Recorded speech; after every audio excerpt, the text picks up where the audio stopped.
home. Thank you so much for being here And I'm so speaking sorry to you me. have to go through this. It means a lot. Matt, thank you so much.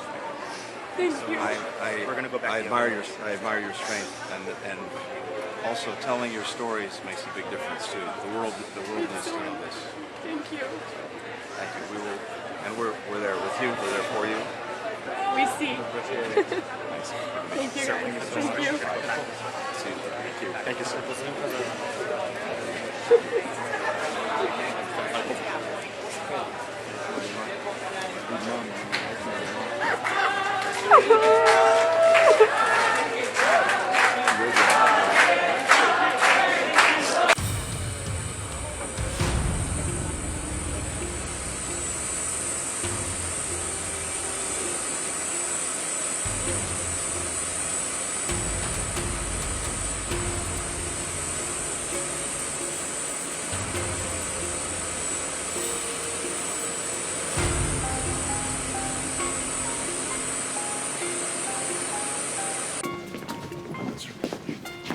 See you. Sorry it's under these circumstances. Thank you tremendously.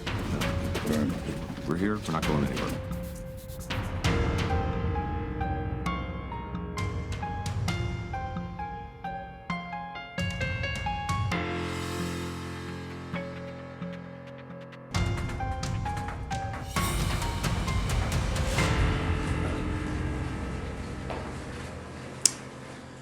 I want to express our deep gratitude to President Biden for his immense friendship and moral clarity, for the United States Congress from all sides of the aisle, and the American nation for being with us. And your visit here is another proof and testimony to how close you are and how you care for us in our time of need, in one of the darkest hours we've endured since the establishment of the State of Israel. But one thing is clear, because in that day it's the highest number of Jews ever killed since the Holocaust. I think it must be clear that this is not only unacceptable, which the President said, but the sense of security and defense that the people of Israel deserve is something which is of highest priority, so that these pictures will never occur. I'm here quite simply with one message, and that is the United States stands with Israel today, tomorrow, every day. I think it's almost impossible for any of us to comprehend on a human level what Israel's experienced at the hands of Hamas these last few days. But we are determined to be with you as you defend your people and defend the values that join us together.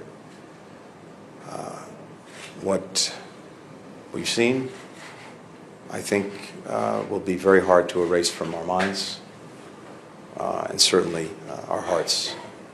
But I sense a fierce determination in Israel to prevail, and prevail Israel will. And the United States is here as your partner to help ensure that you do. There really are two paths before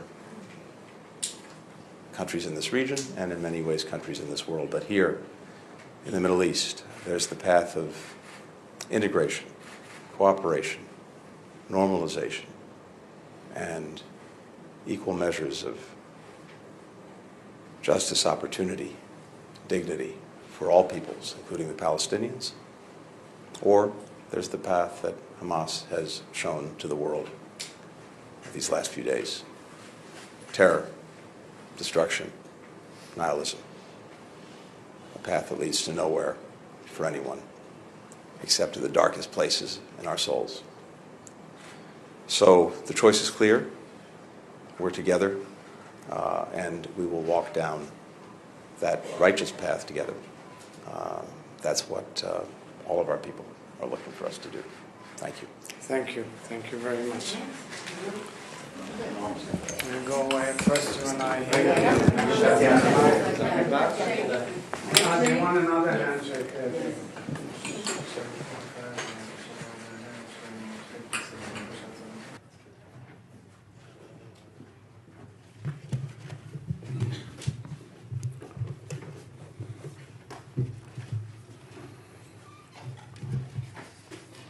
The value that we place on human life and human dignity, that's what makes us who we are.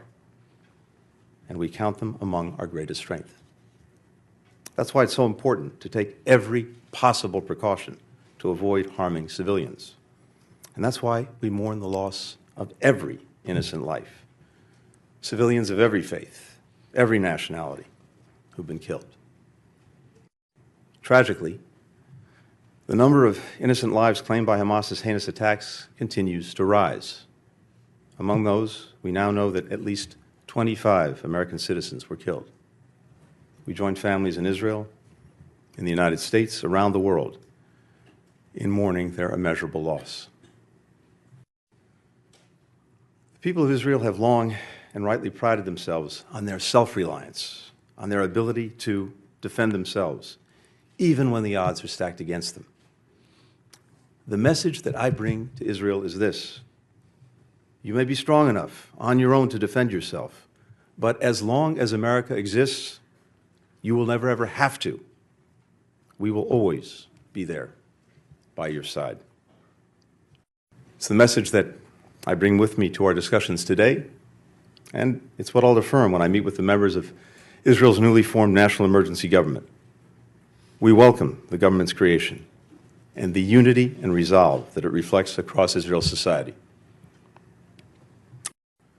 As Israel's defense needs evolve, we will work with Congress to make sure that they're met. And I can tell you, there is overwhelming bipartisan support in our Congress for Israel's security. We've deployed the world's largest aircraft carrier to the Eastern Mediterranean. We bolstered the presence of U.S. fighter aircraft in the region. We're providing other support as well. We continue working closely with Israel to secure the release of the men, women, children, elderly people taken hostage by Hamas.